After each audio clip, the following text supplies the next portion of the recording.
attendees that this meeting is a formal meeting, and I can advise that members of the public will be given an opportunity to speak during public open session, but not at other times. The meeting is being filmed, and by being present, attendees are deemed to have agreed to be filmed and to the use of those images and sound recordings. I can advise that attendees should not disclose any personal information of individuals, as this would infringe the data protection rights of that individual. And can I please ask councillors that want to speak to mute their microphones when not speaking, please. Okay, moving on to the first item on the agenda, apologies from absence. We've got apologies from Councillor Russell. Okay, item number 2, any declarations of interest, pecuniary or non-pecuniary? No, okay. Okay, item number 3, Town Mayor's announcements. I've just got 3 quick points. The first one is, I think it's a couple of weeks ago, myself and a number of other town council colleagues unveiled the new market charter sign in the market square, along with Ruth Lloyd, who's one of the deputy lieutenants for the county as well. And that's, I think, a nice addition to the sort of heritage, increasing heritage aspect of the town centre. So do go and have a look at it if you haven't already, but it's up on the lamppost sort of midway in the market square. The second thing is, I had the pleasure today of visiting Heller Brands, which is one of the businesses up on Stratton Business Park. And we had a great tour of the facilities and various bits of information. I spoke with the directors as well. They're happy to be in Biggleswade and supportive of the town, and hopefully that will develop a constructive relationship going forward. But it was interesting to see, the variety of different employment activities that are going on in the town. And then the third thing, I think this is the right place to mention this. I'd also like to pay tribute to one of our councillors this evening, Councillor Gwilsha, for his heroic work the other week in relation to a car crash that happened in Edworth.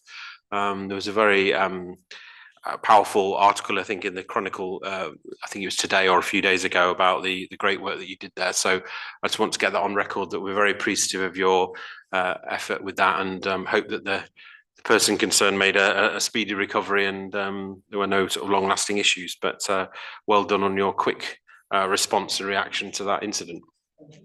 Okay. Item number 4, public open session. Do we have anyone who wants to raise any points in the public open session? Okay, yeah, if you can come to the microphone and say your name, please, so we can record that for the minutes. Is it switched on? Yep, we can hear you. Yeah, it's Mark Inskip. Thank you. Go ahead, Mr. Inskip. Right, excellent. Yep. I don't recognise everyone, but there's a few people in here before. I've stood here before over the last 5 or 6 years, representing the people of Biggleswade regarding leisure and the lack of facilities.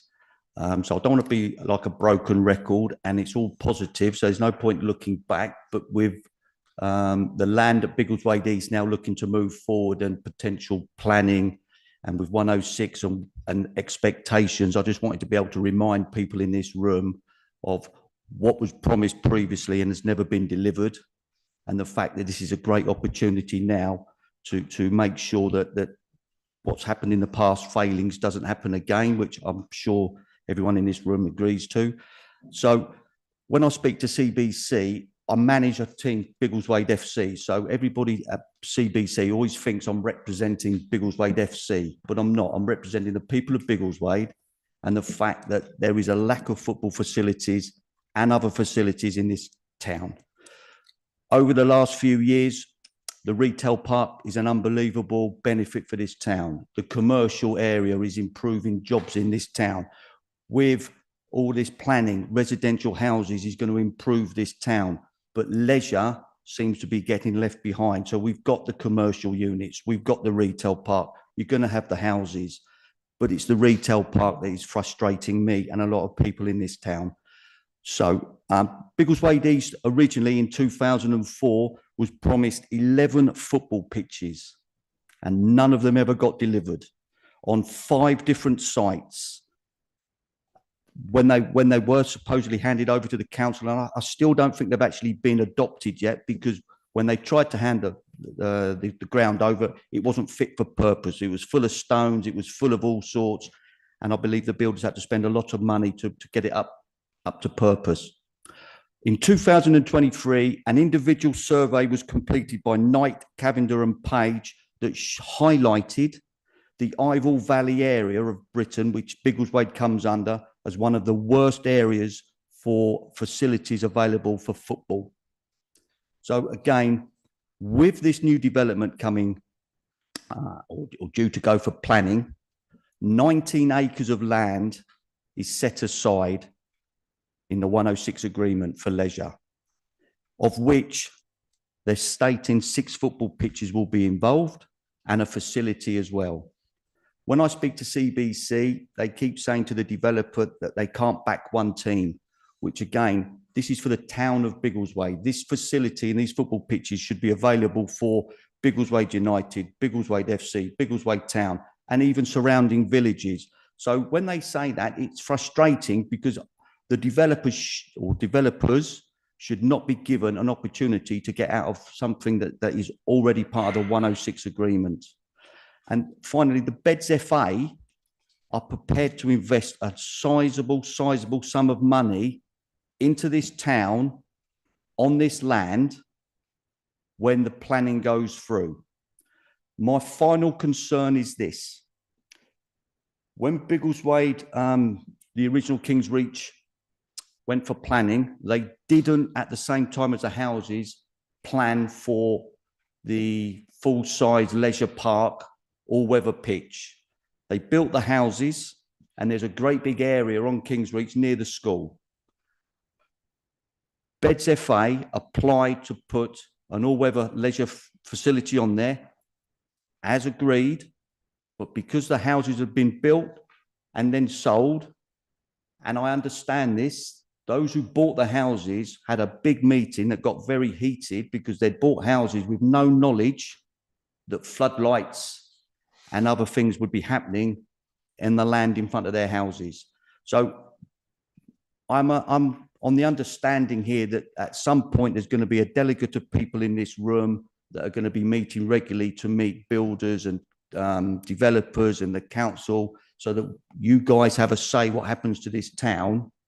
I think it's imperative when planning goes through that anything leisure-wise is part of that initial planning so that there isn't the same mistakes made where houses are built, leisure's left behind, and then as people move in, they can argue the fact that they don't want this, they don't want that, because it's already in the planning. So if you're not happy with it, don't buy that house in that area. But this town can't go through, in my opinion, the same mistakes as we did in 2004/2016. Okay, thank you, Mr. Inskip. That's a very, very thorough sort of overview of, I think, the issue. We probably haven't got time to sort of respond individually to all your points this evening, because I'm conscious I think some other people want to speak in the public session, but I think I'm right in saying that all members have heard what you said pretty clearly. I think there's probably a lot of agreement in there, but we need to sort of distill that and you know, as things emerge and go forward. So thank you for coming to speak to us this evening, and hope we can keep in touch. And if you want to come back again, you're very welcome. So thank you. Councillor Barrett. I wonder if we could just get a very simple set of bullet points of the key points that were made there, and we'll include them in the first meeting that was discussed there. Yeah, we can do that. I think if Mr. Inskip's able to send some more bullet points through from your points, if you can email them over to us, that would be very helpful. Yes, yeah. I'll email you. Yeah, if Councillor Fage can email them over or whatever, that's fine. Yeah, so we've got a written copy. It's great. Great. And our next speaker. Thank you. Good evening. I'm not used to this, so if I make mistakes, that's all right. No problem. Be patient. My name is Tony Dello. I'm the owner of House of Hatton, the jewellers walk-in jewellery repair centre, 21 High Street, Biggleswade. I'm concerned about the proposal for a bingo hall in the old Halifax Bank. My concerns are, do we really need something like this? I don't think it will be bingo. I think it'll be something else, like a gambling, gaming, online centre. They're looking for a long opening hours at 8 o'clock in the morning, I believe, to 1:30 a.m. And I've even heard that they possibly would like to apply for 24 hours. My concerns are, does the town really need something like this? What type of people is it going to bring in? I've been into Flutters. I've had a look at Flutters. It doesn't look very busy. If it is going to be bingo, which I don't think it is, I don't see that there's a demand for it. And I don't, to be honest, I don't understand how Flutters actually financially survives with the attendances that it gets. But my concerns are, as a jeweler, a walk-in jewellery repair centre, I have a lot of customers. Many of them are old, 70s, 80s, 90s. They come in with their loved one's jewellery that they've passed, and I have to work on it, put it right.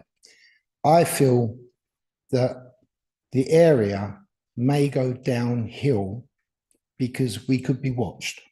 People come into my shop, they leave the shop. We do the cash for gold. We prefer to do a bank transfer. We're open. I think we could be targeted. I've done some research. It's been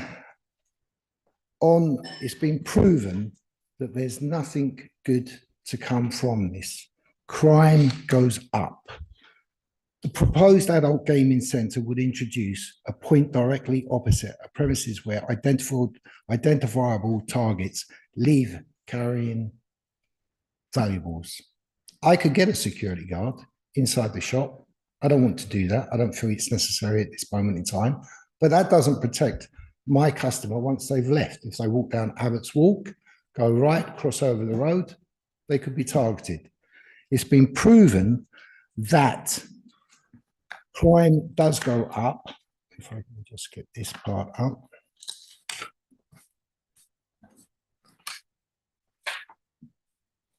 We regularly serve elderly customers, bereaved individuals handling inherited jewellery, and customers under financial stress. The immediate proximity of a machine-based gambling environment operating continuously and late into the evening exposes vulnerable persons to impulsive gambling opportunities at the point they leave our premises. The Gambling Act requires protection of vulnerable persons, and this location materially undermines that objective due to the specific nature of neighbouring businesses and clientele. Crime associated with gambling premises. The findings include approximately 4% increase in overall crime for each additional gambling premises, around a 16% increase in shoplifting, around a 10% increase in theft from the person, around a 7% increase in antisocial behaviour and public disorder. These offences are particularly relevant to high street retail environments and vulnerable pedestrians carrying valuables. Many of my customers come in on these disabled scooters, Zimmer frames. They need assistance getting in and out of the premises. Disorder linked to gaming machine environments. Following national reductions in maximum stakes on gaming machines, police forces recorded a substantial fall in incidents at betting shops. Approximately 38% reduction in police call-outs relating to violent or disorderly behaviour. This demonstrates a direct relationship between machine-based gambling environments and public order incidents. All of this information is you can see where it's come from, like that's come from the UK police incident reporting following fixed odds betting terminal state reduction. Robbery and targeting risks. UK police data has shown gambling premises are frequently targeted due to perceived availability of cash and vulnerable individuals. My shop will fall right under that. Over 200 serious robberies against betting shops recorded in London in a single year. A majority of commercial firearm robberies in that period targeted betting shops. Such risks extend to the immediate vicinity and neighbouring premises where potential victims are present. Have you got any more points, Tony, on that one? Yes, I think my getting main point sort of is, yeah, I'm drift of- sorry, my main yeah. point is that I've been here 3 years now. Biggleswade have really made my business grow. The people, we love Biggleswade. I've got over 350 five-star reviews. It's been amazing. We've been so well received. Should one of my customers be attacked on their way out or on their way in, I would feel I'd have to close because I take it so seriously. I care about every single one of my customers. There may be many of you here who have dealt with me with your wives or husbands, and you know the service and how much I do care about this town. I feel that my customers would be vulnerable. Okay. And my staff. Yeah, So- absolutely. No, absolutely. I think, and we absolutely hear what you're saying. And I think what it would be useful, again, as I said, I think to the previous speaker, if you're able to email the committee clerk or with some of Certainly. those references, that'd be very helpful. Yeah. I know you said they were from various police. Yeah. That'd be useful to have those references. Just a couple of points on that. While we are discussing the application, the change of use application later, fundamentally, Central Beds is the planning authority. So we may take a view. I don't know how that discussion is going to go, but Central Beds may still have their own opinion or view on that as well. So that needs to be borne in mind.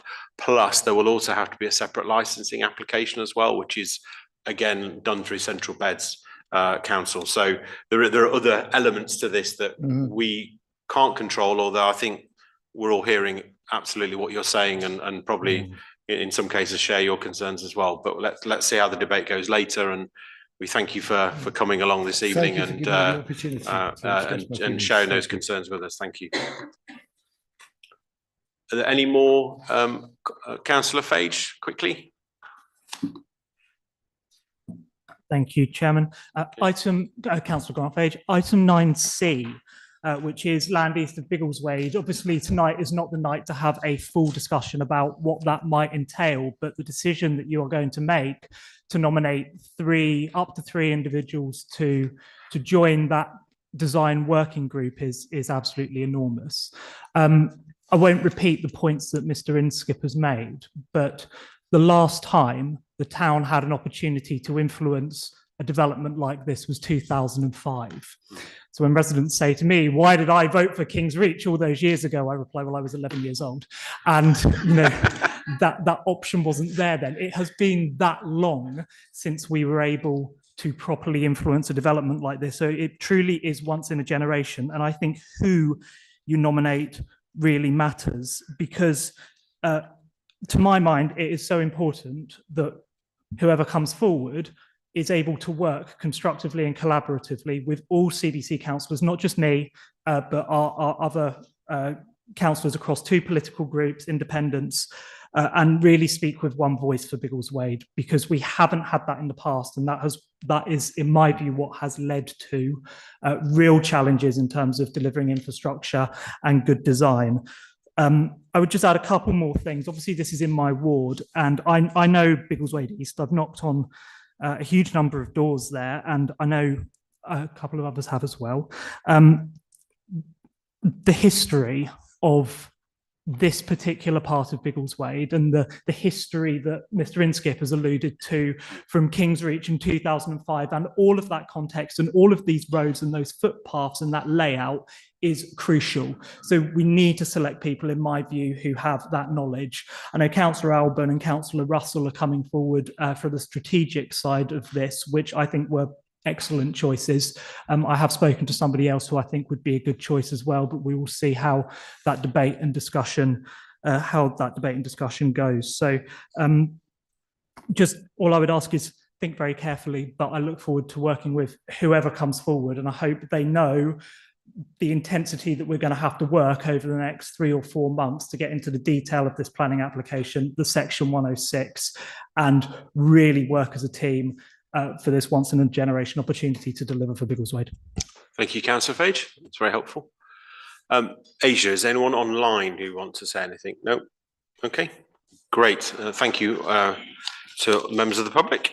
Okay, we're on to item 5 now. And we have some more speakers. We've got Anglian Water with us this evening, who are going to ostensibly give us a briefing about the work they're going to be doing on Hitchin Street over the next few months or so. And I think also they've said they are willing to take some broader questions about water in the area, I think, as well, but may not necessarily be answers this evening, but are willing to take those on board. So I'm just going to pass over to Matthew, who's going to present for us. We've got a video on the screen and then some quick questions and discussion afterwards. Thank you. Over to you.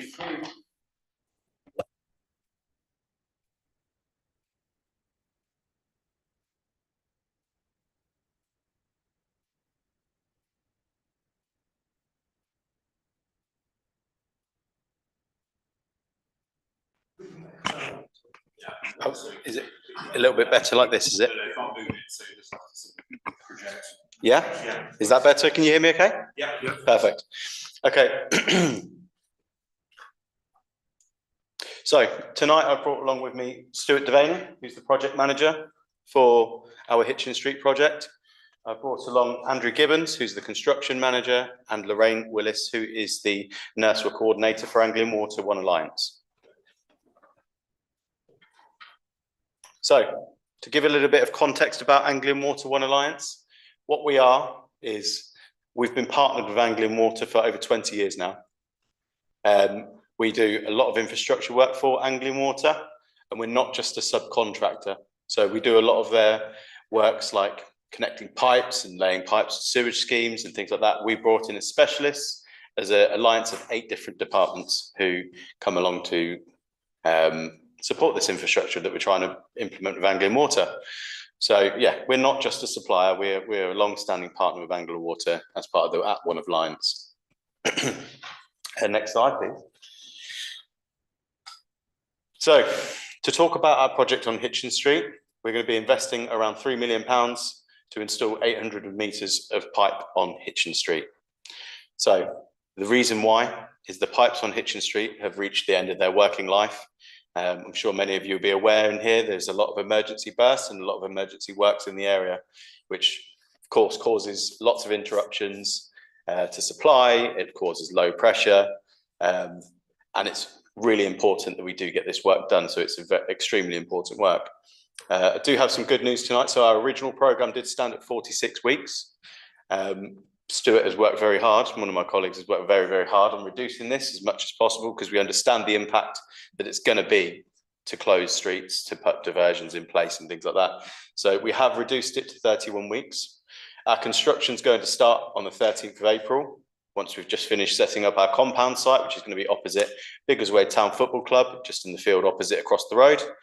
There'll be some devegetation works and things like that beforehand that will get done in just a couple of weeks before that. So to do the basically work, we're going to be putting piping in the road, and we'll be digging along sections of Hitchin Street so it can be done in a safe way, which is one of our main primary concerns. Traffic management to do this will be in place to protect both us as workers and the public who will be in the areas and around our works as well. So it's going to start with some temporary traffic lights, and then it will move up the road with some road closures. The reason why is, again, we have safety to think about for everyone involved, and due to the utilities and things like that, we're very much in the middle of the road. So it was investigated to come to the side, but we're kind of tight with where we have to be. Next slide, please. So a little bit of talk about our process now. So we're going to be using a technique called the open cut technique. The open cut technique is essentially the traditional trench digging route that we do. We'd dig a trench, we'd put the pipe in, we'd make connections to the properties, and we would backfill. So we'd fill it with some stones, and then we'd backfill the whole area, reinstate and tarmac over the top. So just a little bit of a section there. Sorry, go on, next slide, please. So this is a little bit of our timeline. So there is a lot of dates on here that say ongoing, and that is because of the nature of the work. So things can get done quicker, things can get done slower. They might come across a problem or something like that as we're constructing. So it's got some dates on there and where we're going to be having our road closures. Essentially, it's going to be starting towards the Langford Road end with traffic lights, and that's where our works will start. As we move across, we'll be keeping things like the Alwyn and Eldon Way industrial estates open via traffic lights. We'll be allowing access for those business parks at all time, and allowing people to get freely in and there from the Langford Road direction and from Hitchin Street at this point. As we come across our pipeline route, we will move down, and we're closing the sections between Brunel Drive roundabout and I think Windmill View. Yep, Windmill View roundabout. So in that section there, that's where our first road closure will be. It's just so we can get done quickly in that section and move across. Again, the roundabouts will be left open via traffic lights to allow for access for residents, and lots of communication will go out in place for that. Once we're through those second roundabout, we'll be moving up towards the north on Hitchin Street. And in this section, it's not a case that we're going to shut the whole road in one. We'll do it in sections as we move along, so we have a rolling permit, so we can move along. If we do start to finish our work quicker, we'll move along the sections as we close. So it's not the whole section. That's important to mention there. People will always have access to their homes, and we'll communicate in advance of any works in front of people's homes as we move our pipeline route along. As we come up Hitchin Street, we'll get to the junction at Till Road and Saffron Road.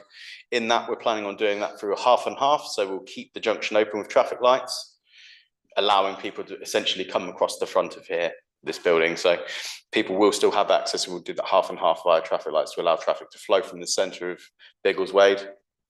And then once we get through to the other side, it'll be a road closure again on Hitchin Street, which will allow us to work safely and stop any traffic coming down Hitchin Street, getting tangled up with our works, that kind of thing. So we'll be always planning our road closures around that to make sure that people are always going to be in safe situations and not going to wander across, of course, into an area that might be unsafe for them. So next slide, please.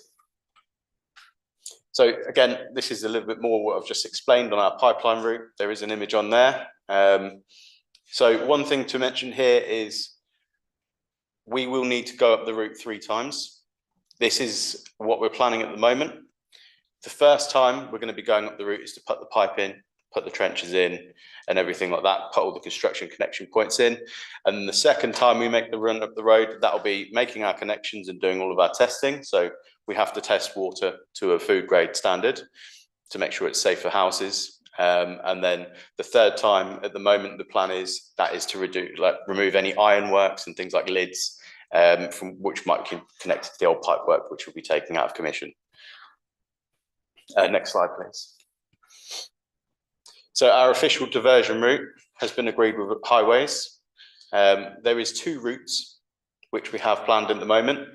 The local traffic route for residents is our purple line here. As you can see, it's still quite a lengthy route, but it is shorter than the HGV route. I'm sure this is going to be one of our questions in the Q&A. But so yeah, we have a slightly longer route for HGVs. The HGVs will have to follow this route from the start of our project, even through the traffic lights, to make sure that we're not having people come down Hitchin Street, for example, and not having space to turn for HGVs and getting stuck. So there has been plan in place for that kind of thing to avoid HGVs. So we will be having things like signs out everywhere we are basically as well, and diversion routes. There'll be lots and lots of signs going up around our route to make sure that people know where they're going as best as can. Next slide, please. So this is a bit of a wordy one, I do apologise. So we will be doing 7-day working where possible, and this is one of the main reasons how we managed to get to our 31-week programme, which is a lot shorter than the 46. So we want to be in and out of Biggleswade as quickly as possible and as safely as possible. That's not to say that we'll be here 7 days a week. There may be days that we do testing on a Sunday, for example, where we don't need to be present, but we can be testing things and not having any construction ongoing. The diversion route, we're going to be having a web page, which will be a live web page throughout the project, which will be a place that anyone can log on to, get information. They can have a progress tracker, and yeah, just absorb our information. We'll be doing lots of different communications by letters. We'll be doing texts, social media announcements. There is also going to be a public meeting that I'm looking to set up, so the public can come and speak to us before we start our construction. Again, as I mentioned, there's going to be clear signage at points, so there'll be QR codes where they can log in and have a look just from scanning on their phones to see what we're doing. The traffic management and diversion signs will be checked, not weekly, sorry, they will be daily. So it's going to be daily checks to make sure that they're all in place and everyone's safe. We'll have businesses open usual signs if needed for things like the industrial estates and local businesses. And then we'll have traffic management manned during our working hours and Harris fencing when we're doing the sections of our closures with resident only access. What we've done so far, so we've engaged with local highways and we've worked with them collaboratively to follow any information that they want us to follow with the diversion route. We've communicated with the bus company Grant Palmer and also with the Ivor Sprinter community bus company. And we've got an ongoing sort of thing going on where we're meeting regularly with Grant Palmer to make sure that we can work collaboratively with them and make sure that we're also mitigating whatever we can to try and help the bus company, which understands fairly new into the area of Biggleswade. And as I mentioned before, our road closure will be done in small sections. So community is a massive thing for the At1 Alliance. And what we're going to be offering in the area, we want to get into schools. We want to offer them educational pieces around what Anglian Water do. This can be things like what not to put down the toilet, loads of different things that we can get into schools with. So, and there's lots of educational pieces that we have there. The public meeting I've already mentioned, I'm working on a location at the moment. There's a fair few in the area that I'm talking to about suitable dates and times and venues that I can host that kind of thing for. And then in the Q&A, we'd love to hear some opportunities for volunteering. So we're big on volunteering. We're big on getting in parts of the community that we're working in. And we want to support the communities. So if there's any suggestions on volunteering opportunities, very, very welcome. Next slide, please. So thank you for listening, everybody. Really appreciate you taking the time to listen to us tonight. And we'll move into some Q&A. Brilliant. Thank you very much, Matthew. Thank you. Thank you very much, Matthew. That's really quite a comprehensive presentation, and the scary looking map of diversions, I think, will probably generate enough questions and probably from residents in due course as well. Okay, open to questions. Councillor Knight. Thanks ever so much for coming, and thanks for planning this necessary work, which is obviously essential.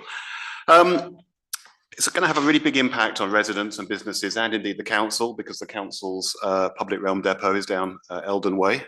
So I'm quite concerned around how those vehicles are going to get from the depot into the town to do the work. And some of those vehicles aren't really designed for long journeys. They're really off-road vehicles. I guess my question, though, is quite a simple one.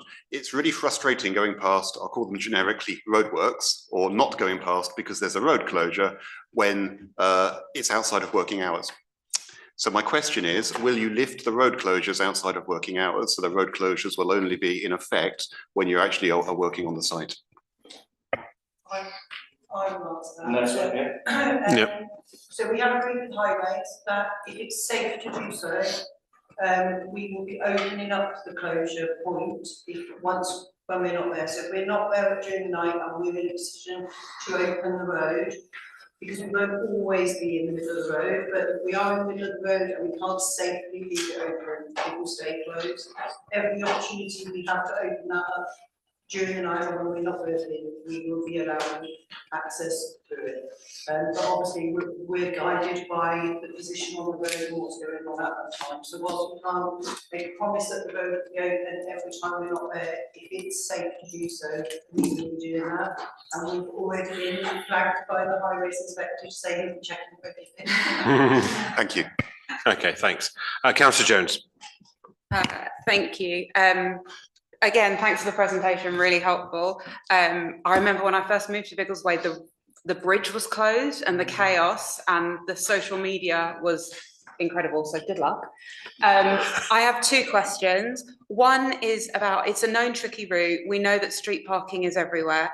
However, when we talk about local, I would say the majority of children here go to primary school in Biggleswade, but there are many children who are bussed out to Samuel Whitbread and Eatonbury, and that is the known bus route. So it's great that you're speaking to Grant Palmer, but has anybody spoken to the schools and to Barton coaches who provide that? Because I took my children, for example, to school this morning because they had lots to take with them.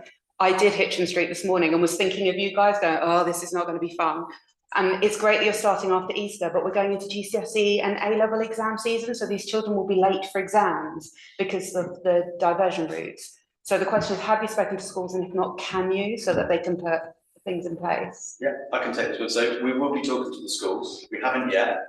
Our first engagements have been with council and businesses in the area, but it is very much on our plan to talk to the schools. That's probably our next step, but we're going to start our communication along with residents in the area as well. So we will be communicating with them. We'll be having these conversations with Grant Palmer around this very point about schools and how we can support them getting children in the area to the schools. So for those schools, we don't have many local bus routes here, so they're actually on school buses. So if you turn up at those two schools in the morning and afternoon, it's like massive transport hubs. So there'll be quite a few lines impacted. So just a heads up. The other question is around the fun thing where you've taken care of all your roadworks diversions and it's perfect. So we follow your diversions and there's loads of other travel roadwork stuff going on. So do you guys coordinate with CBC and other utilities companies to try and minimise the impact? Obviously emergencies happen, but just a curiosity perspective. We are already speaking to highways around what will be allowed whilst we're on the road, because obviously we're there for a significant amount of time. So internally, we're looking at that with Annual Water as well. So anything other than an emergency permit shouldn't be on the roads. And obviously with highways, they're very carefully monitoring what other applications are going in and whether anything can be allowed or whether anyone can work collaboratively with us and take that opportunity. If we've got the road closed and they can absolutely do something, whether that's happening. So they are already looking at that.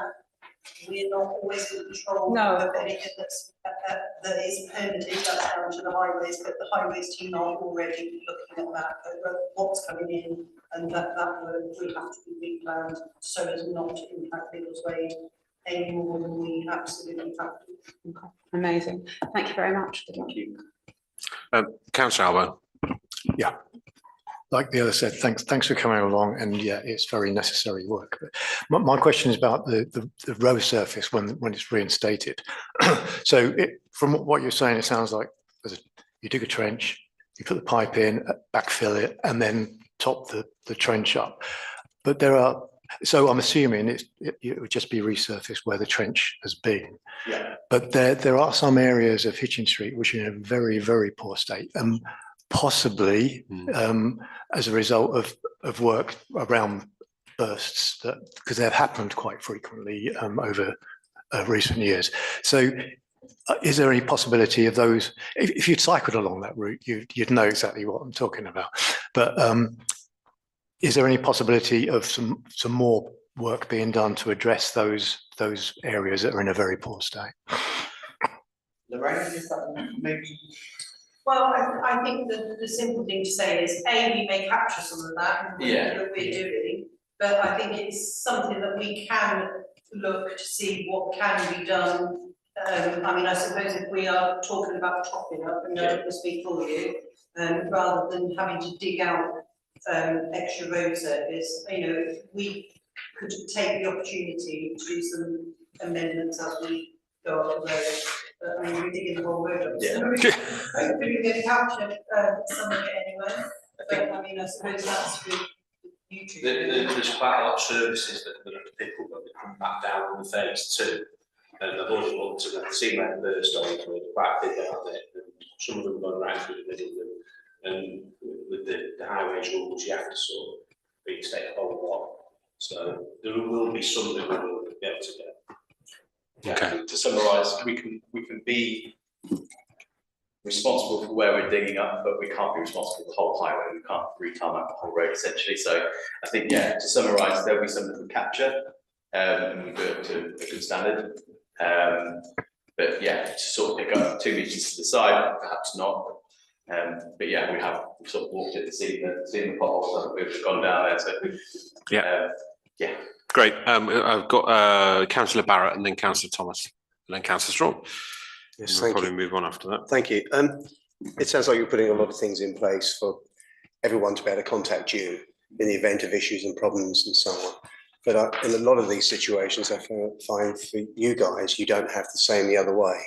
So who is it you would talk to? And it feels like you need sort of a single point or something to come to. And I wonder, I don't know what other people think, whether it's a ward councillor role that should be a person who should sort of be that person to maybe be the conduit for all the different council elements and other parts of in and around the town. I don't know if you already have that already, but. Yeah, so from a communication piece, as I mentioned, we'll be doing every single type of communication that we can do. And we do lots of letters and update letters that go out to residents directly.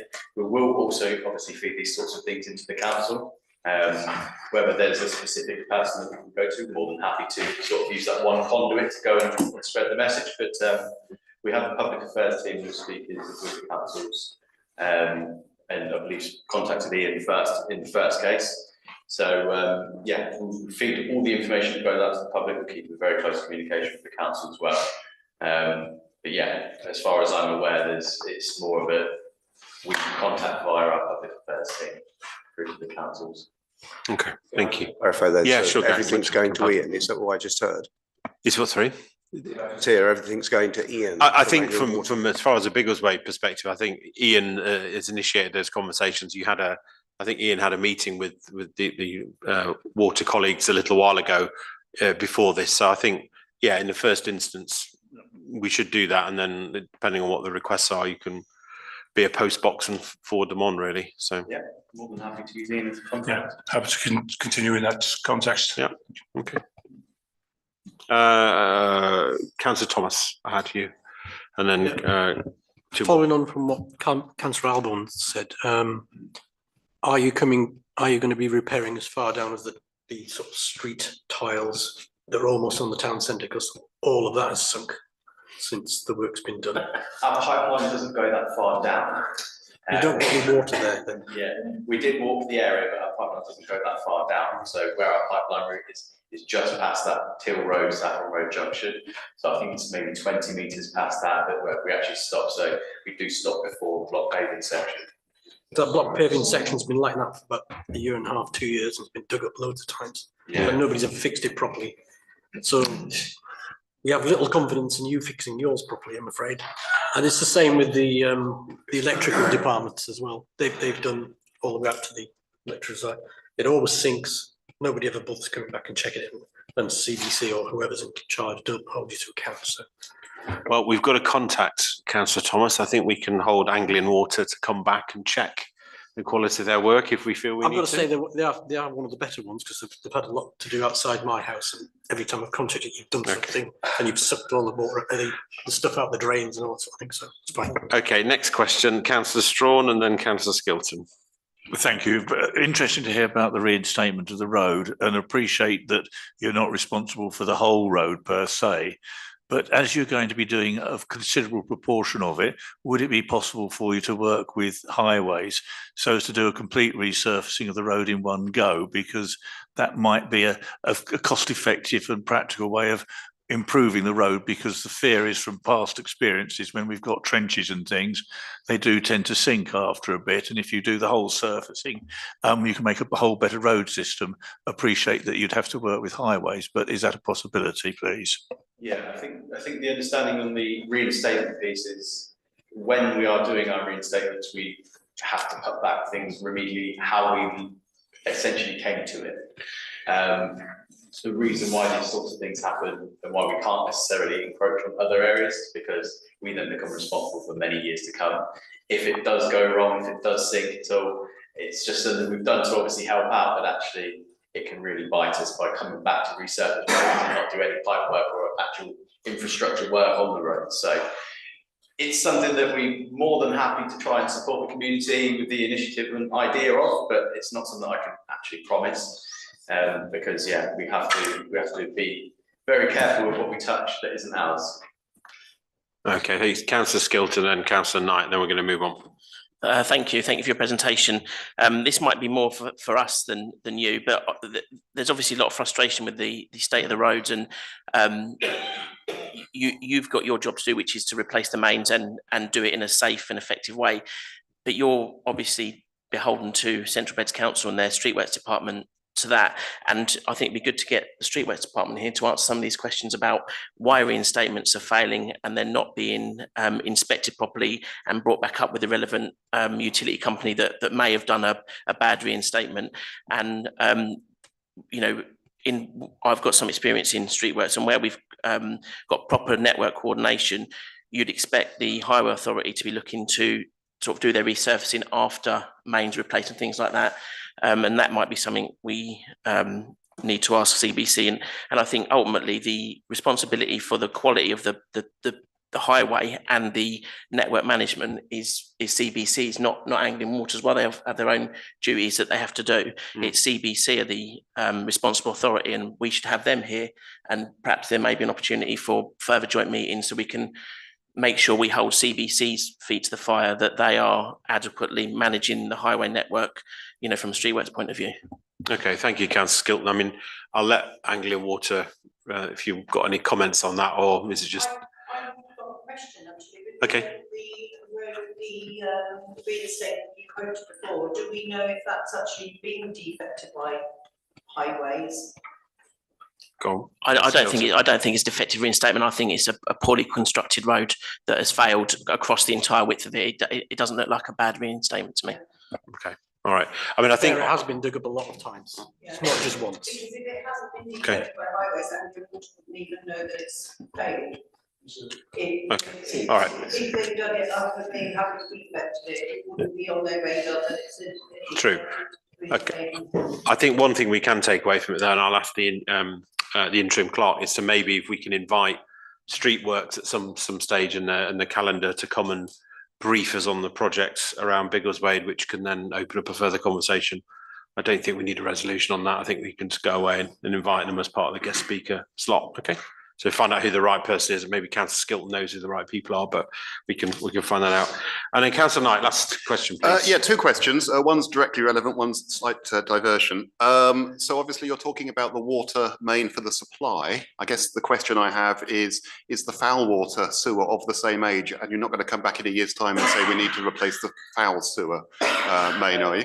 And my second question, which is slightly off topic, we're expecting a lot of development in the Biggleswade area over the next few years, either land east or land to the north. And I've heard it said anecdotally that we're hitting the limits of the water treatment works in the area.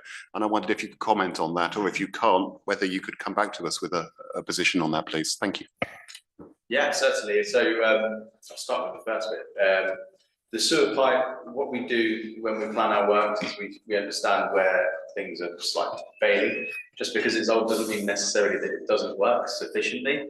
So as far as I'm aware of our sewer pipe system, there may have been conversations, but I'll have to check that. Not certainly ones that I've heard about the sewer pipes in Hitchin Street. So just touching on the sort of water recycling sewerage network thing, there is going to be additional works starting towards the end of the year, which will be in the north within our water recycling centre. So there's going to be some investment in that section there as part of the bigger supporting Biggleswade project that we have going on. That sort of thing will be to improve how the water recycling centre reduces phosphorus in the water, keeps the water clean, treats the water correctly. So there is going to be a little bit of extra work that's going into the infrastructure of the water recycling centre. I understand what you were mentioning was about growth of the capacity, which Anglian Water commented on, surrounding, there was, I believe, some properties being built in the area or proposed to be built in Anglian Water. Again, quite rightly, I think from our perspective, we suggested that we contended it because it was that capacity, and we didn't want to go ahead with something or approve something that we knew that would be difficult to. Thank you. So we are at capacity then in the north of the town. That is what the comments were, yeah. And obviously we don't want discharges into the river. Yeah, no, brilliant, good. Okay, I do have some questions around the volunteering aspect, but I will email you separately, Matthew, I think, because we've had a really good discussion and it's, but I'm conscious we've got lots to get through tonight, but I've got some suggestions around, say, the sort of social and volunteering side of things, but we'll get in touch directly. Just on behalf of the council, thank you very much for presenting and coming along to see us tonight, and hope we can continue the dialogue through this project, and you know, do come back and see us if there's anything else you want to share or discuss with us. So thank you very much.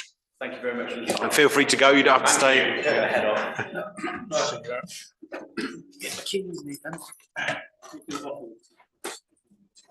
I don't know. Well, they didn't have any water, but anyway. Okay. Okay, moving on to item number 6, members' questions. Does anybody have members' questions? Nope, good. Okay, item number 7, minutes and recommendations of, we've got 2 meetings to look at the minutes of 13th of January and the 20th of January. So I'll just get to those. I'll go through them page by page.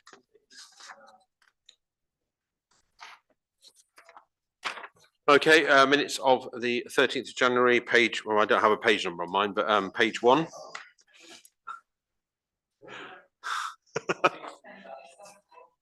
The first page then.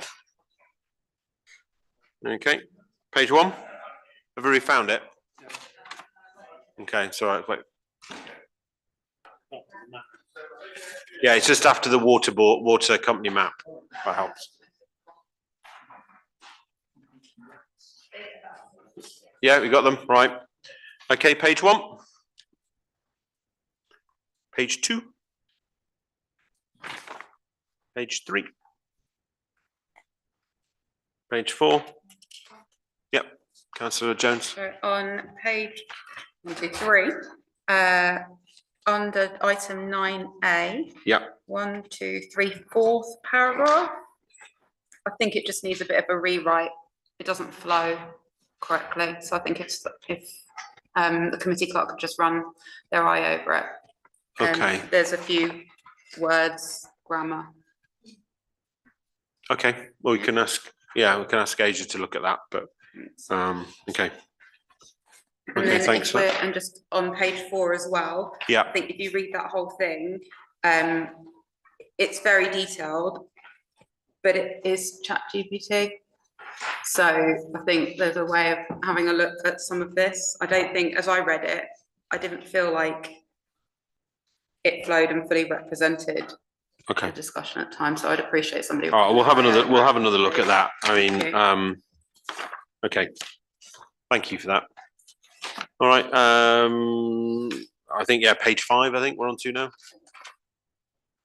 now. Page 6. And then page, well, I think it's page 7, yeah. Okay, we're all happy with that one? Great, okay. Okay, 20th of January, then the first page for the 20th of January. So page 1. Page 2. Page 3. We're all happy with that one? Yep, great, thank you very much. Right, okay, then we are, so for 7C and 7D, we're being asked just to note the minutes, so just note it, okay? No questions there. And then, sorry, and then 8A, 13th of January, back to 13th of January again, any matters arising. So I'll go through them again page by page as best we can. So matters arising, page 1. This is for 13th of January. Page 2. Page 3. Page 4. Page 5. Page 6. And then page 7. Okay. All right, I'll do the 20th of January as well. So the first page. No. Second page. And then third page. No, great. We all happy with that? Yep. Great. Thank you very much. Right, items number 9, items for consideration, 9A 26-27 meeting schedule. Over to you, Mr. Saini. Thank Very you very briefly. much. Thanks very much, Mr. Mayor. So in addition to the report, the 4th bullet point down, I would give the page number, but my pack doesn't have page numbers either, I'm afraid. But of the actual report itself, the 4th bullet point down should now read something like that local council elections are estimated to be Thursday, the 6th of May, 2027, followed by an annual statutory meeting for the town council on Tuesday, the 11th of May, which would be within the 14-day maximum period allowed by, well, legally speaking. And of course, there could be a second option for the annual statutory meeting on the following Tuesday, the 18th of May, 2027. Thanks. Thank you. Right, okay. Comments, questions? Councillor Foster? I usually go through these in quite a lot of detail prior to the meeting. On this occasion, I have failed to do that, but I have identified a number of issues with the meeting thing. So what I'd like to propose is that rather than make a resolution to accept this as it is at the moment, that we take it away and review it at the next meeting, rather than deal with the issues here, because there's a number of issues that relating to dates being the wrong weeks, etc. So that's not going to be very helpful doing it in this public meeting. Okay, that's fine. Any other comments? Questions? Okay. So can I second that proposal? I'm going to say I need a proposal and second. Well, seconder. So okay. But no other comments. So okay. So all those in favour of moving it to the next meeting and feeding things through in the meantime. Okay. Yep. I think that's not quite unanimous, but it's enough to go through. So let's go from there. Thank you very much, Councillor Foster. 9B, the insurance report. Mr. Hussaini again. Thanks, Mr. Mayor. And I think I'll ask the head of finance as well to kind of contribute as we go through this. So this is officers have engaged with our broker, as the report suggests here, going way back into mid-2025 actually, and followed through with several subsequent meetings. As the report sets out here, there's in the Appendix A, there is a clear set of quotations covering the general policy for 3 years going forward, the fleet policy for 1 year, because that's the maximum that can actually be quoted for in any review, and also to include a new, shall we say, terrorism policy in there for cover, mainly to properties and buildings, and a 4th policy as well for cyber cover, each which carry their annual premium and which add up to the numbers in this report. A couple of other things. So the fidelity is still stuck at £2 million, which is deemed to be sufficient by both internal and external auditors, and obviously the head of finance. And we're looking at, I should say that officers have gone out to both the broker, which has come back, the main broker, which is backed by the BHIB in this report here, has come back, and they've also scoured the market for the bigger players as such in the market, and has received confirmation back that they are not either able or willing to provide cover on similar terms, given the specialist nature of what we go through. We've gone out as well to several other companies as well, and other brokers. Again, some have confirmed that they're not able to assist. We have one who is also able to assist and is still in the process of providing us with a quote for general cover, and possibly for fleet as well, but not necessarily for the other two. So there's a sort of a fractal approach now going forward in terms of other levels of types of quotation coming through. I think I'll pause there. Actually, I'll pass over to a colleague. Yeah. Okay. Yeah. Thank you very much. I mean, all that I will add to it is the proposed insurance for 2627 includes a code for the terrorism and sabotage, which is only about 365, and also the code for the new cyber cover is about 2,000 for 1 million. So the total of 32,266 includes the codes for the terrorism and the cyber. That's what I wanted to add to it. Okay. Yeah, go on, Graham. Sorry, thank you.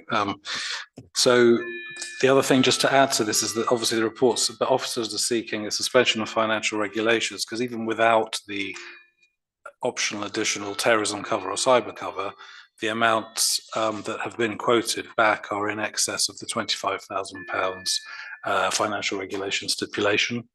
So, I mean, without precluding anything else as well, I mean, it's possible that going forward, it looks like that with indexation, etc., that you know that will be the way going forward as well. I'm not saying will be, but it could be the way.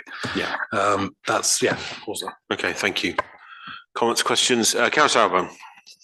Yeah, given what we've just heard, I'd like to propose the recommendation as set out, including the suspension of financial regulations as it's required, but also including the extra insurance for terrorism and cybercrime, because it would be prudent to do that, and it's not incredibly expensive to include it as well. So yeah, I'd like to propose the general policy and the fleet policy is renewed, but in addition, including terrorism and cyber.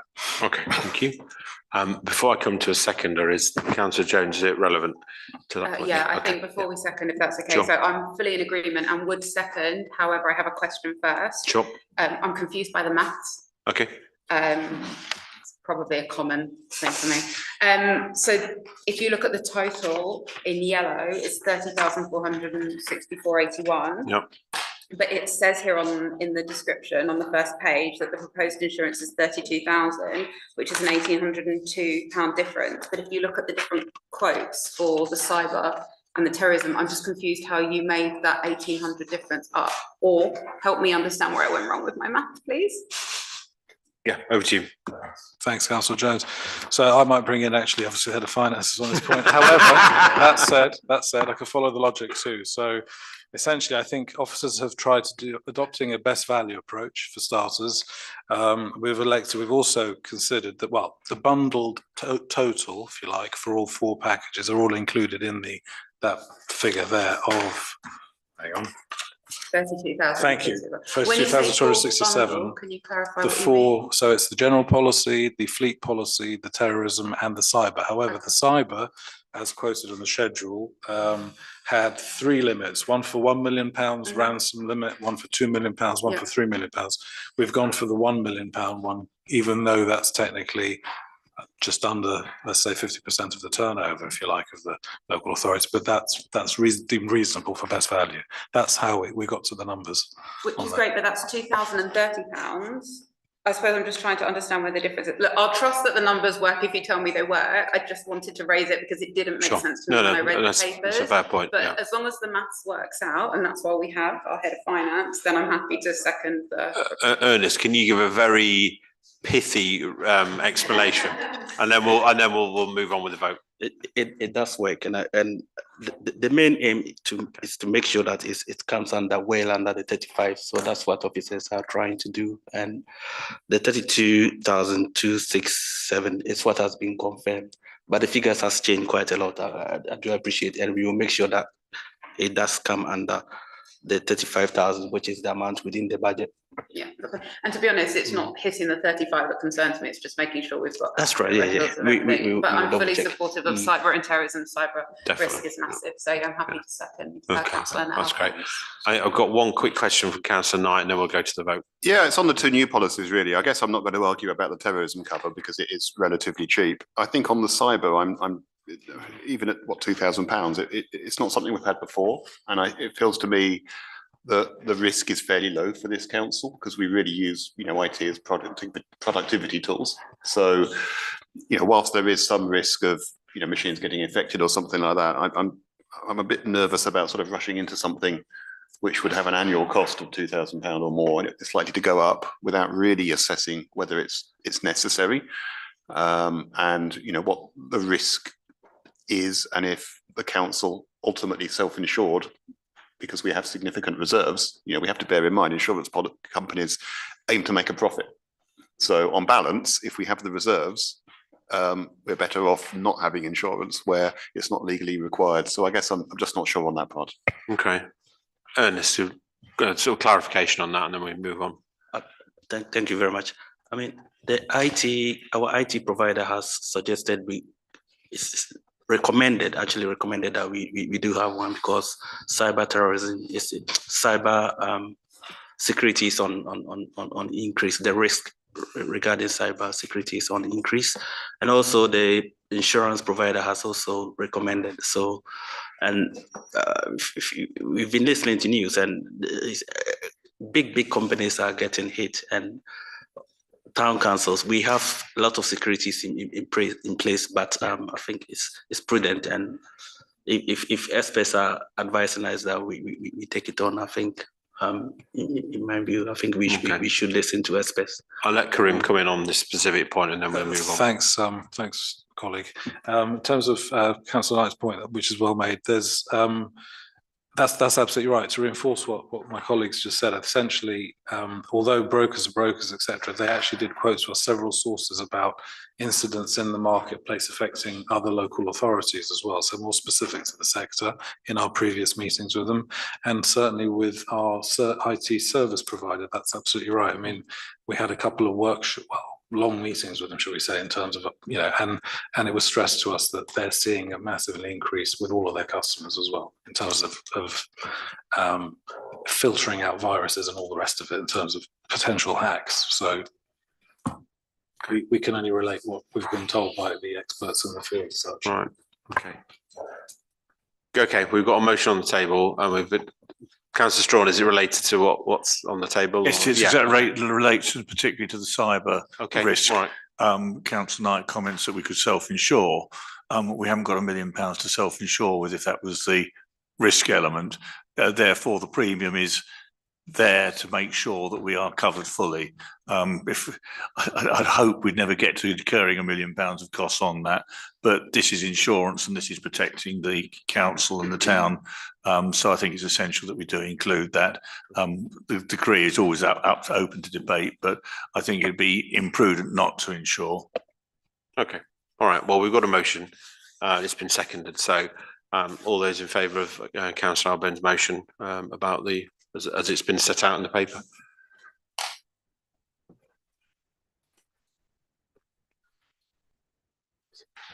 Okay, that's 8 in favour. All those against? Can I just say, do we need to actually suspend financial regulations before taking the vote? I had understood that was as part of the recommendation. It was built into the recommendation, but yeah, just for this sole purpose. But if we want to do it a different way, I'm happy to do that. But I'd read it like as though it was part of the broader motion. So, okay, so we've got 8 in favour. All those against? Abstentions? Okay, 3 abstentions. Okay, thank you. That's carried. Thank you very much. Okay, 9C, Land East Design Code Forum. We heard from Mr. Inskip earlier, I think in relation to this, and some of these issues have been discussed at the council before. In essence, we've been asked by Central Beds to nominate up to 3 members from this council to participate in that.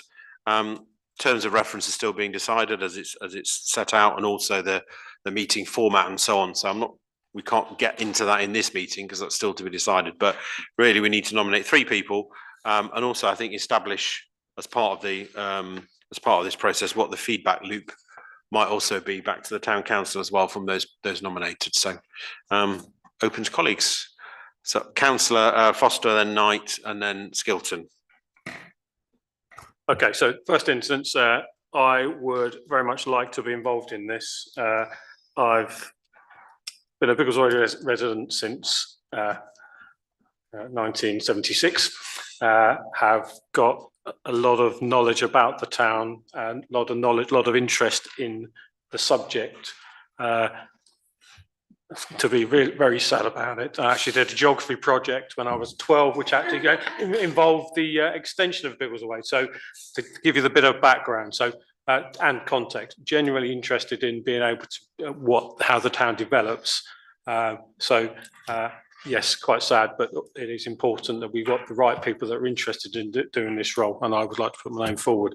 But I'd also like to say is that I think, given that Councillor Russell isn't in attendance this evening, and Councillor Russell's vast experience and knowledge in relation to the subject, I'd like to also very much nominate Councillor Russell as one of the members. Appreciate there will be others that wish to be involved in this, so depending where we get to. But certainly myself and Councillor Russell, I would like to put forward. Okay, thank you. Councillor Knight. Councillor Foster's made a lot of the points I wanted to make already, to be honest. That makes me shorter. Yeah, I think it's really important that we have people who are able to commit the time, but also who have lived in the town for a long time and been involved with some of the other planning applications, because this is a great opportunity for us to make sure these new developments are better than some of the developments we currently have. So I certainly support what Councillor Foster said. I haven't spoken to all of these people, but I think I'd like to propose that Councillor Foster, Councillor Russell and Councillor Albone be the three nominated. Okay, thank you, Councillor Knight. I had Councillor Skilton first, and I think Councillor Thomas. Thank you. It kind of going back to what Councillor Fage said. It sounded to me like he said that Councillor Albone and Councillor Russell were already on this committee. So is it how are they chosen if they are already on it? And are we to pick 3 additional councillors on that? Okay, I think Councillor Albert might be able to clarify that, so I'll bring him in now and then if Mr. Saney wants to say anything. There are actually 2 working groups. The first is set up in conjunction with the joint committee. So that's where Councillor Russell and myself were appointed to represent the town council, and I think it's Councillor Whitaker and I can't remember the other one from CBC. It's some other councillor. Someone else. Yeah, so I know Councillor Knight suggested that I should be on this, but I'm not sure that that's right. I think it should be we need to point up to 3, so it doesn't have to be 3. Indeed. But I think it would be better for me to stick to one working group rather than be on both. And I'm not sure what Councillor Russell thinks about herself. Okay, all right, thank you. Councillor Skill, does that answer your question? Not entirely. Okay, well, do you want to? Well, so is there another Land East Design working group with representatives from this council? Mr. Saney, go on. Thanks, Mr. Mayor, and thanks for the question. So essentially there are 2 working groups. So, but having said that, they're both informing. So it's not like anyone's missed anything out yet. So the Joint Committee working group has, as has been said, is the design code, which essentially is the look and feel and architecture of the new development, which is obviously important. And the second working group, which is, well, I might be wrong here, but is essentially BTC kind of driven, if you like, control within here, is one which, in keeping with other major developments to come, pending ones, will look at the town council priorities for the strategic infrastructural priorities for the town and how those will play in with the this Land East development and others to come.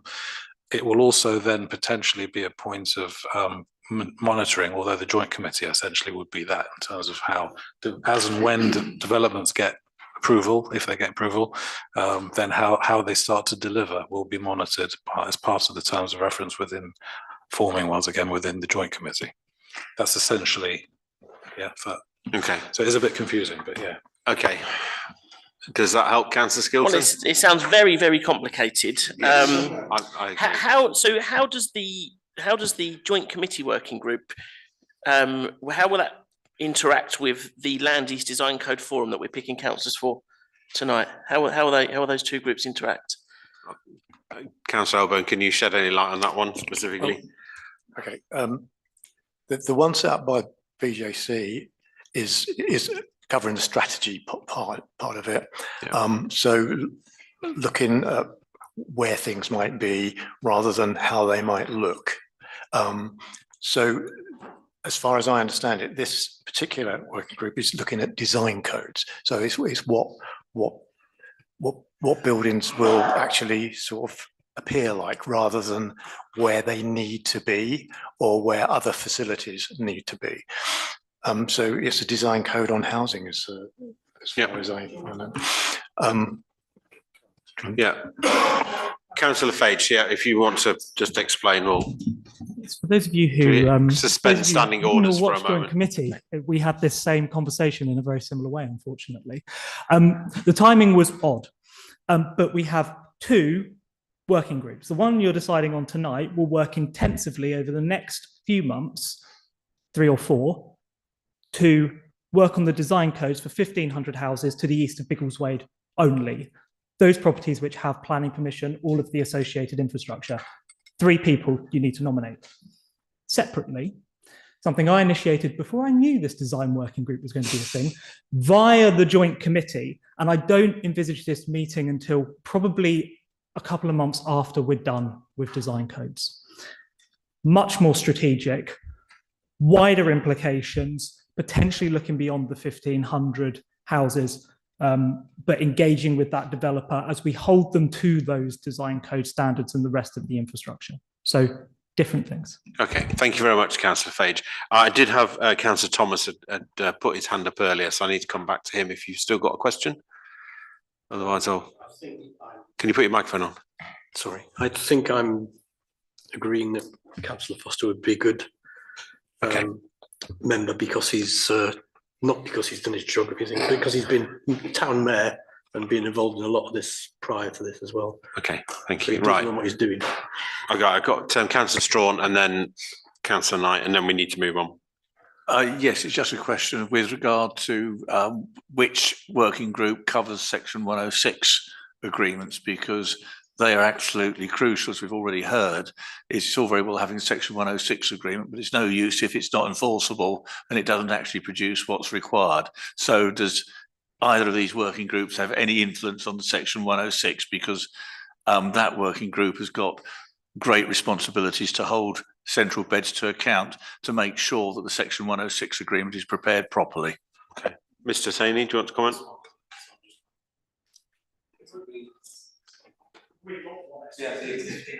Yeah, agreement. The S106 agreement has already been signed, as we're aware, between CBC and the developers.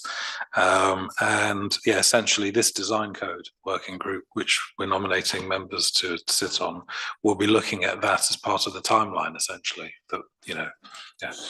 So clarification, Mr. Mayor. Yes. The Section 106 agreement's already in place. Yep.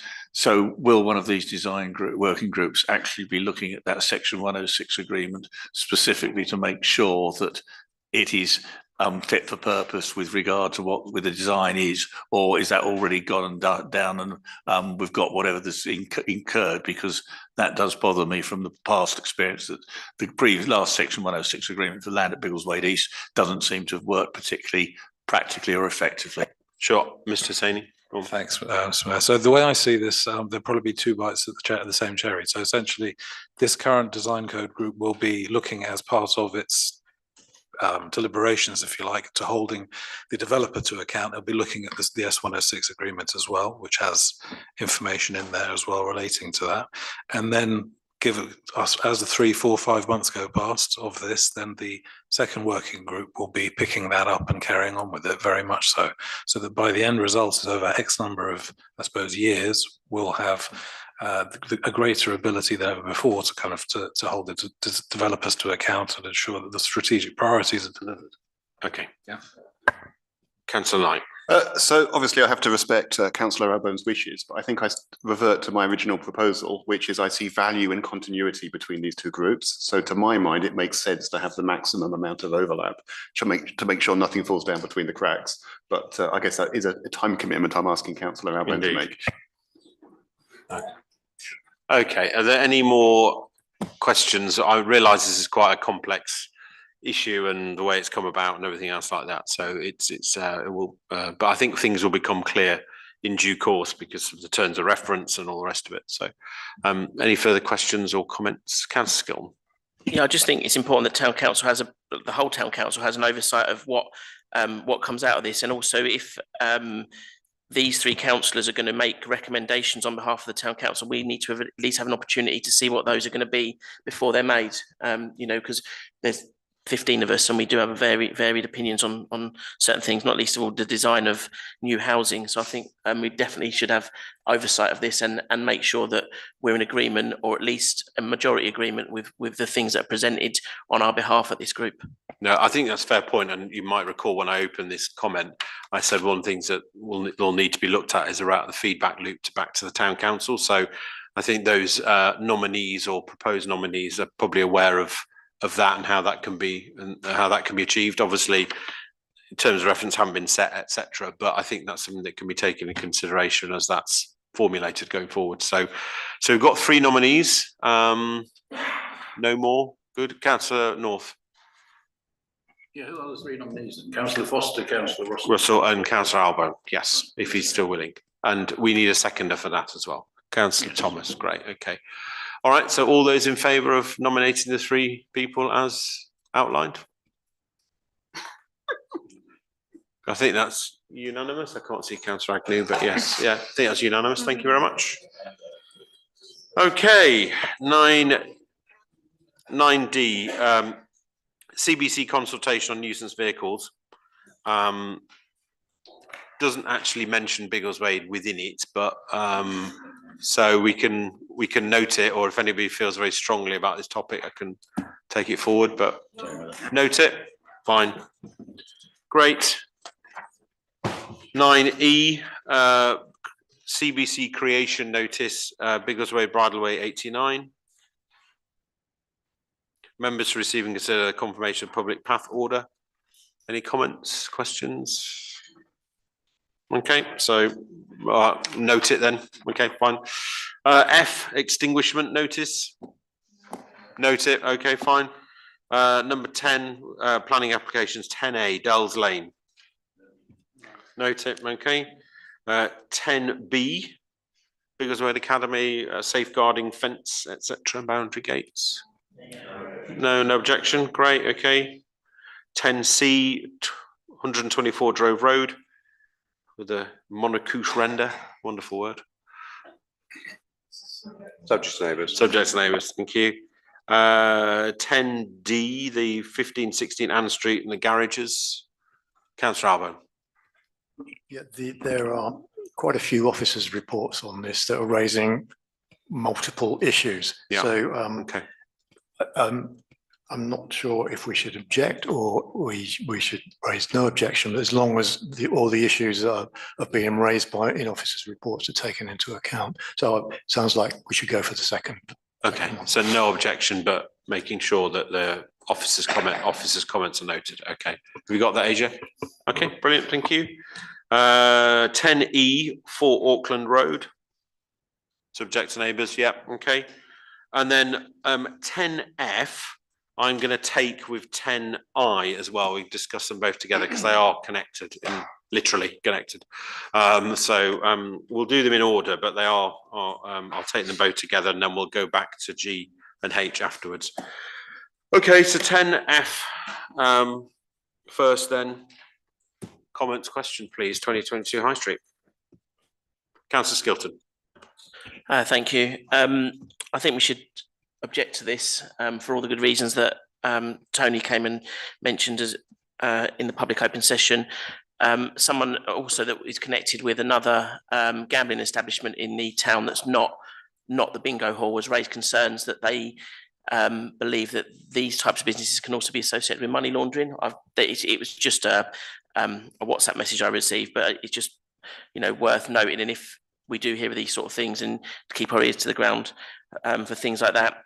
I'm not entirely sure we can object in the same way for the flats, but it may not be suitable for the room sizes look quite small there, but I don't know the regulations enough on that. Okay. If we just stick to F first and then I'll come to I afterwards. Yeah, it's all right. No, just because otherwise we're going to be jumping around too much. So if we just stick with the basement and ground floor bit first and I'll move to I.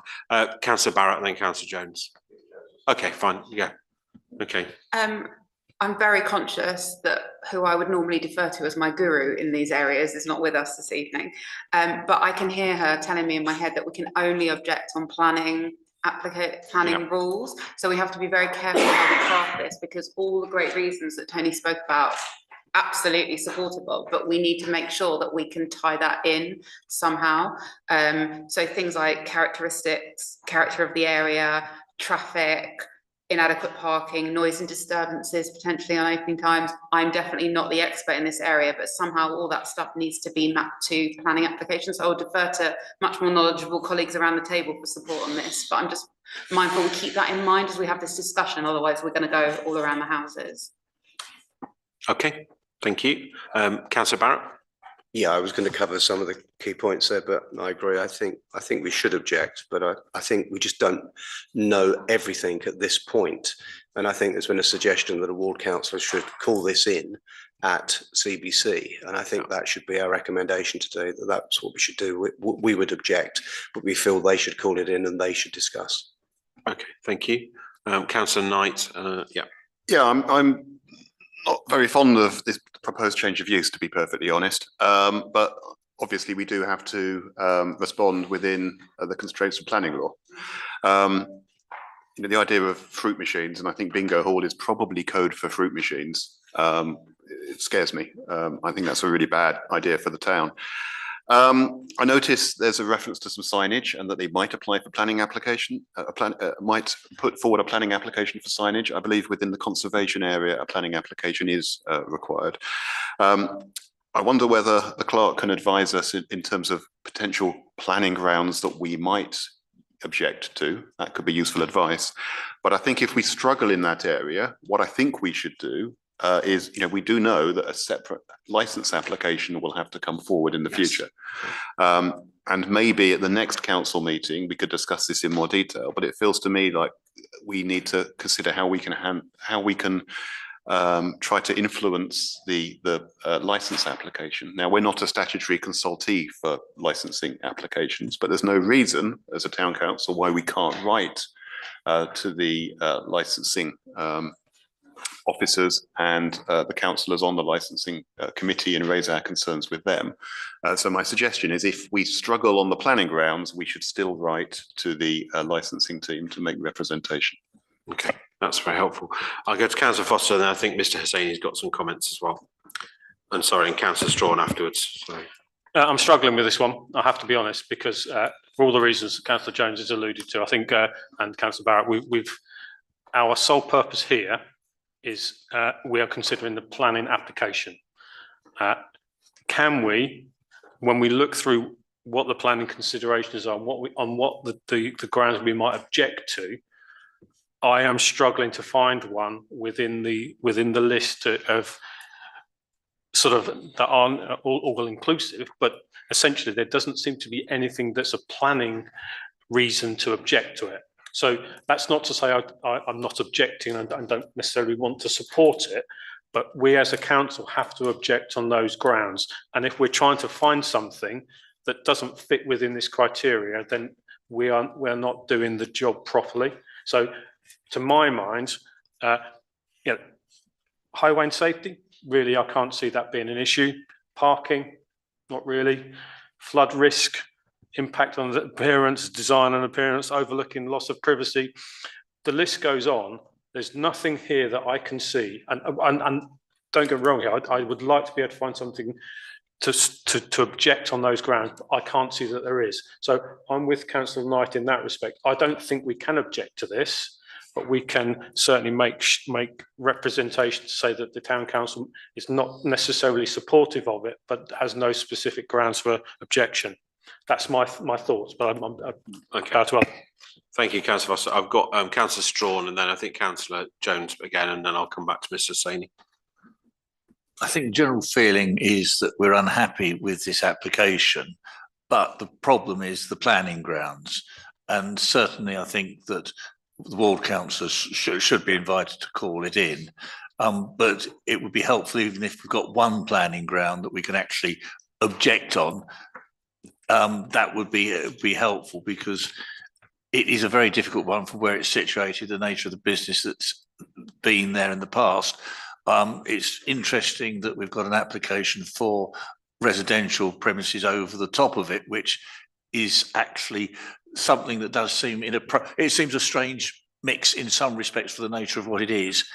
Whether there are health and safety grounds, because I see there's a basement involved, and access and things like that. I'm not a planning expert, but I think I would love to be able to object, but we've got to object on planning grounds, and it's how we do it. I think we could express concern over this development as to whether it's appropriate, and express our concerns in that respect. But unless somebody has got a planning ground, I think we are struggling to actually justify the objection. I think we could express concern over it and put those, possibly we could express concern, set out our concerns, but we are struggling, I think, on planning issues. Yeah, I think Councillor Strawn, I mean, I think you're right. I'll come in with the other people in a second. I mean, the only one that I think, looking at this list, I think that could be relevant is around about noise, but that's obviously a bit potentially unproven at the moment. But I'm happy to take other comments. I know Mr. Saini's got some ideas as well. So I'll come to who have I got? Councillor Jones, and then Councillor Alburn, and then Councillor Skilton. Thank you. No, I think Councillor Strawn said it nicely. I appreciate what Councillor Foster's saying in terms of like where are we going to hang our hat. I get that, and I'm looking at the list thinking impact on character of the area, but even then, like it's what's the word? It's tenuous. Yeah, it's tenuous. But I still think it's important that we object, no matter how tenuous it is, just to show and demonstrate that, and then all the other pieces, to Councillor Knight's point, will come up in a further application. Question for advice: the points that Tony was mentioning earlier in the public session about Gambling Act and stuff like that, is that at licensing that would be? Yes, that's all licensing. Yeah. So I feel like that's a stronger, but I get we're not official consultee. So, but I don't like the idea of us not objecting. No, I'd rather it be tenuous, but actually demonstrate that, if I'm honest. Okay, Councillor Alburn, then Councillor Skilton. And then I think most of this is for licensing, and I think we will get consulted, but perhaps not in the same way as other consultees. But everybody's unhappy about it. It's obvious. We are struggling with how to object to it. I think we should ask for it to be called in, ask for a ward councillor to call it in. We could express concern also about the proposed hours of operation, because they're quite. It's a wide, something from early in the morning until early the next morning, even. So that can attract all sorts of problems, I'm sure. I would hope that when it comes to licensing, other organisations would show an interest, and I would hope they would object as well. Sincerely do, because obviously nobody wants this. No. But yeah, we do struggle. Okay, thank you. And Councillor Skilton. Sorry, I should have been clearer when I spoke earlier that I believe there is a planning reason to object to this, and that's because this is a sui generis application, and it's going to be converted to a gambling establishment. Then there is an objection under community impact, and that community impact, I think, is fear of crime for the customers of Tony's shop, and also impact on areas of deprivation where you do not want to encourage irresponsible gambling for people who can't afford it. And I think both of those are relevant community impacts for Biggleswade. Okay, thank you. Okay, I'll go to Councillor Strawn, and then Mr. Saini's got some comments. I do recollect that in the past, planning applications have been limited in terms of timescale for use. So the times that they're looking at, if the conditions are put on that it can only be used between certain hours, in that respect, we could say that we could object, I think, quite legitimately on that planning grounds. That's been, we've all seen it before in applications, that saying that in any event the times being proposed are excessive and inappropriate. And I think that would be a legitimate planning ground if they can set conditions on times of use for other establishments. Okay, Mr. Saini, over to you. Thanks, I'll wrap this up. Okay. So essentially, this comes under two different kind of aspects. I think the first one is essentially around the planning permission for the actual change of use for the shop unit, let's call it, and the basement area. that essentially, I've got it here written down here, that any authority looking at this would,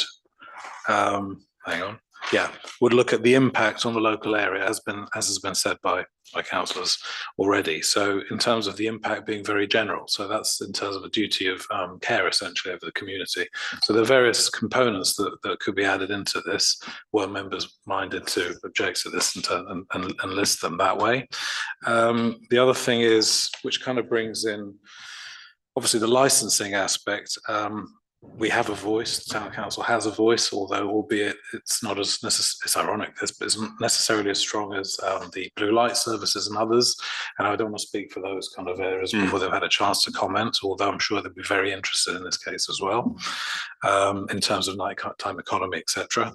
The other points are actually to say they've already been mentioned, but the town conservation area is an important document. It's an important principle as well, which needs to be abided by. So even were this to get permission in due course, despite objections, etc., potentially, they would have to, the new operators would have to abide with the design codes, if you like, for that, and make it relatively subdued in that sense. So it's in keeping with the historical nature of the town centre. And one other thing which does bring point I.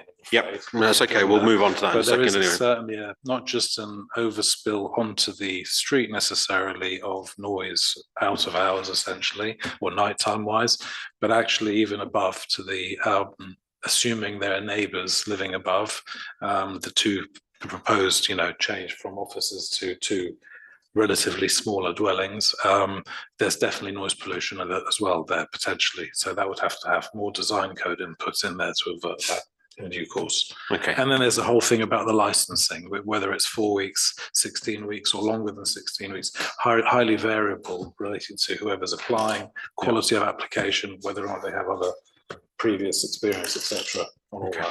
All right, thank you. Councillor Strong.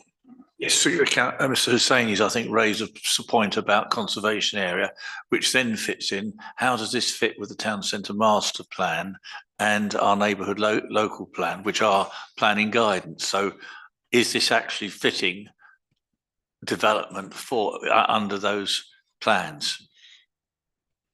I'm afraid I don't know the answer, but I think it's just something that came up as a possibility, sure, because that is a planning objection if it goes against our neighbourhood local plan. Yes. Yeah. Okay. All right, colleagues. And how do we go from here? I'll make a proposal then. So on the basis of the this is in relation to F. Yeah. Okay. So on the basis of the discussions, the proposal is that the town council objects to this development on the grounds of the potential impact on the community, and the request that a ward member calls the application in. Okay, sounds good. Have we got a seconder for that?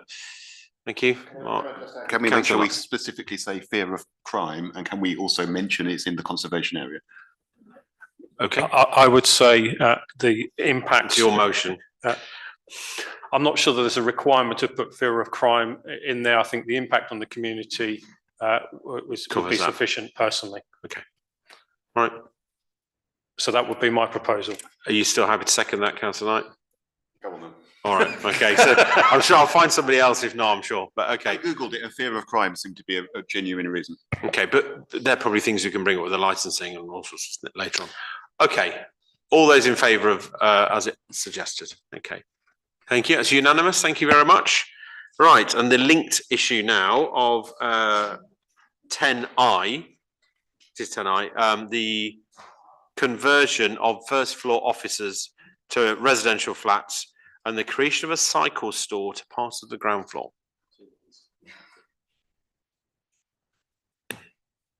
Councillor Albo. No. We did F and we're doing I because it's the same building. Yeah, sorry, we've just done F, we're doing I now, and then I'll go back to G and H. Okay. Sorry, Councillor Alban. Yeah, so these are two very small flats. Yeah. They don't even have a bedroom. The wall, the bed comes down from the wall, so they are very, very small. And I'm not sure there are similar dwellings in the town at all, this small. So I think we could perhaps make the case that this is overdevelopment of that building. Yeah, I'm not sure anybody would want to live there. So I don't know what the market might be for those kind of residences in this town. It seems unlikely to me. But anyway, overdevelopment is what I'm suggesting. Okay, I mean, I had concerns over potentially around safety and fire escape as well within that, but yeah, so I think there are different aspects of that too. Councillor Jones? Just a quick one. Would it line up with the neighbourhood plan? Just thinking if you can use any of that with it as well. I'm not sure in relation to the sort of two separate flats. I think there are probably other grounds that are probably maybe a bit stronger in some ways, but I think overdevelopment is a good one. But any other comments on these? No. Okay, Councillor Albo and then Councillor Barrett. What you just suggested, safety, because there is one access for two flats, and so I'm not sure that actually. I don't know what building regulations would have to say about that, but it doesn't seem very safe. No. Okay, Councillor Barrett.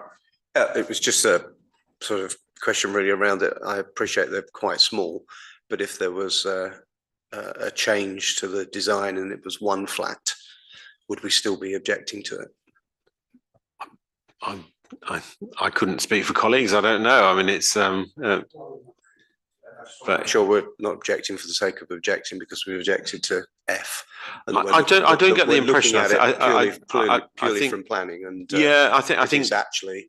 I think it's because of the minimum room sizes and the type of room that it's seeming to be with fold down beds and so on and so forth. I don't think it's necessarily a flats per se, but I don't want to speak on behalf of everyone else if people have got strong views on it. But that's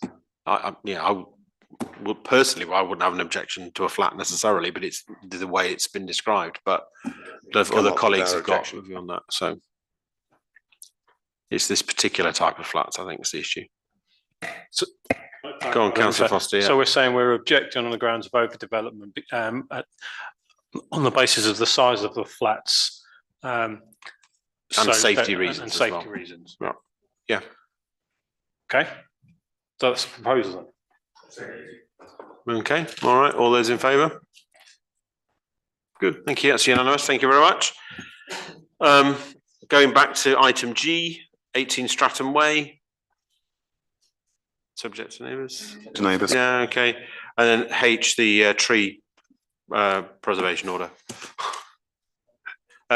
Councillor Jones. No. Love trees. No, to be fair, I went through the notes on Sunday, so there may have been an update to the application, but when I went on, there was nothing there from the arborist. So I would just like to say that I'd like us to follow the advice of the arborist when it goes on. Okay, yeah, that's fine. We'll follow the advice of the arborist. Okay, so there we go. Right, number 11, planning application outcomes. Noted. Okay. Number 12, accounts, 12A, financial administration, positional accounts for December. Mr. Board, do you want to say anything, or is it self-explanatory? Yes, please. Okay, very quickly. Right. Yeah.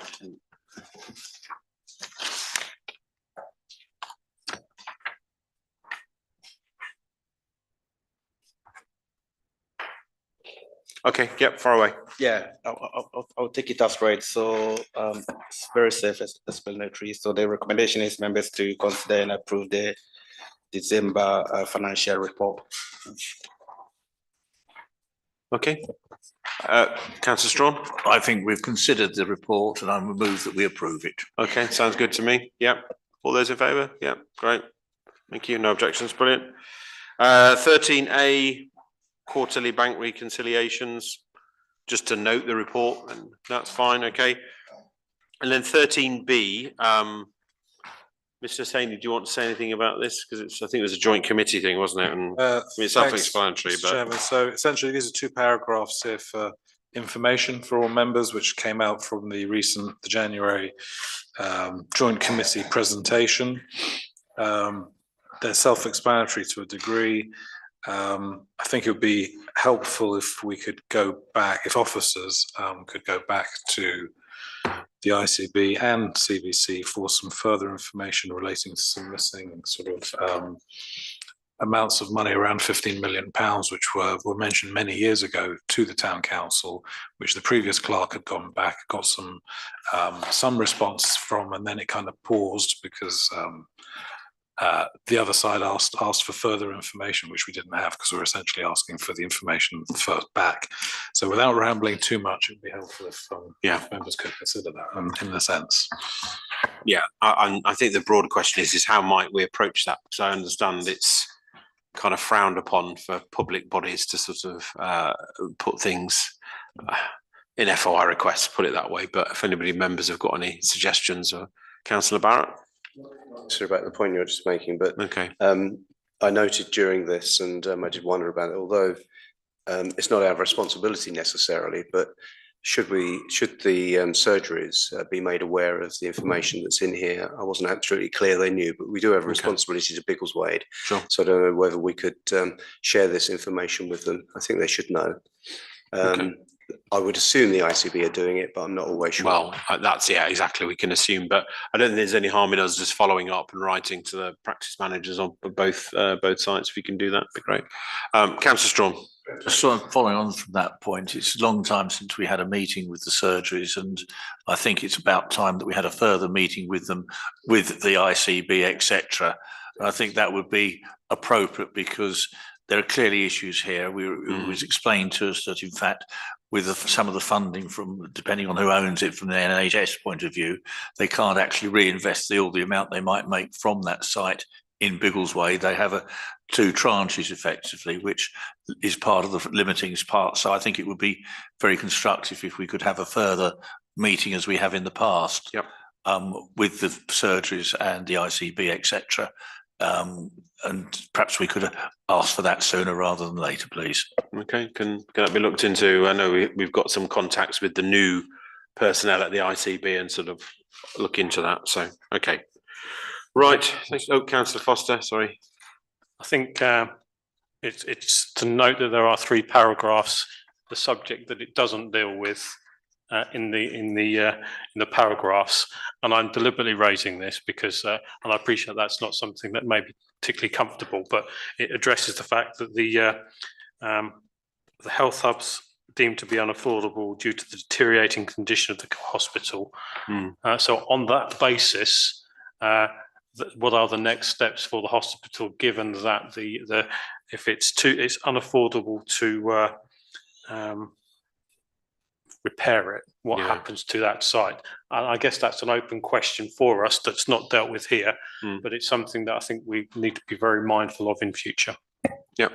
Dismissive of whose responsibility it was that the thing got into disrepair in the first place. So yes, it's almost as if it was someone else that did it. Yeah, no, absolutely. Yeah. Which is a shame because it's such a prime location, but okay. I mean, we can, we can put these things to them, I guess, and go from there. Okay.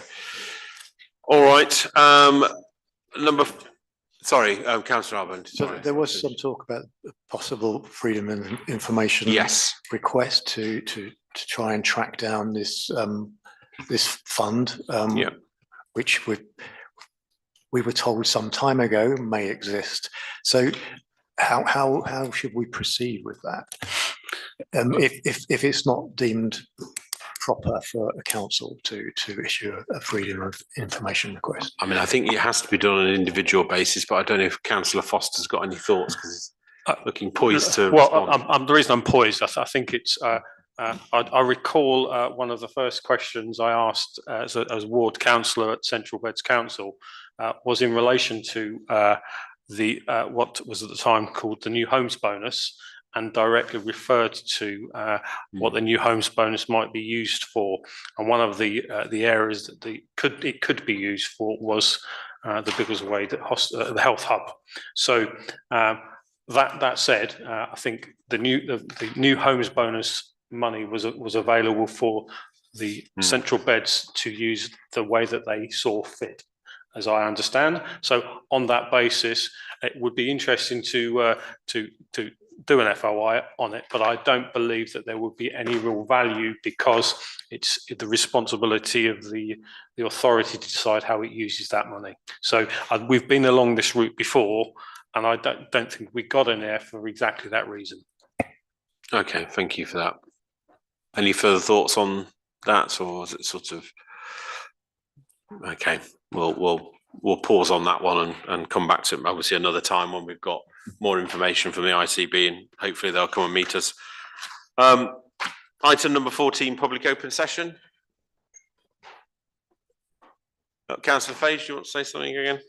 And then if there's anyone online, I don't know. Yeah, no, sorry, it's just very quickly. Firstly, sorry for the confusion. I'm about to send the terms of reference from the joint committee for the strategic working group, which, like I say, will meet later after the design code one, which I think will start quite soon. And as soon as those terms of reference are available, I'll make sure they're shared with all councillors.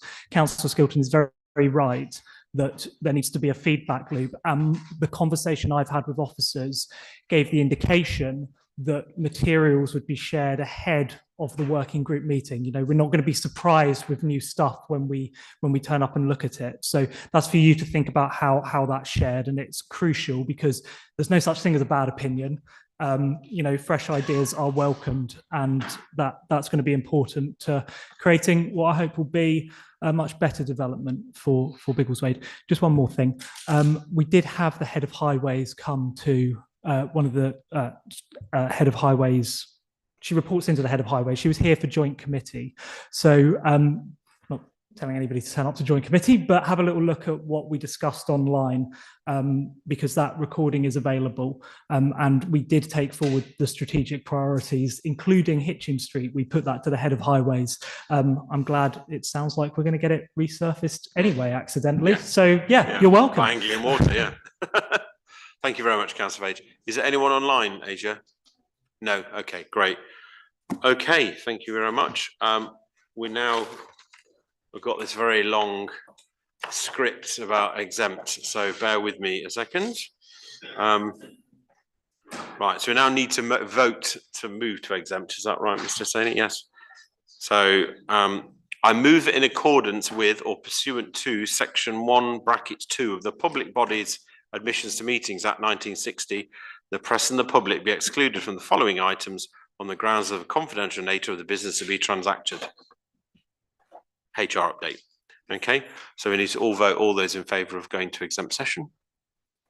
Okay, it's unanimous. Thank you very much. And then, okay, so the members have voted. This meeting now be closed. We can move into the exempt session.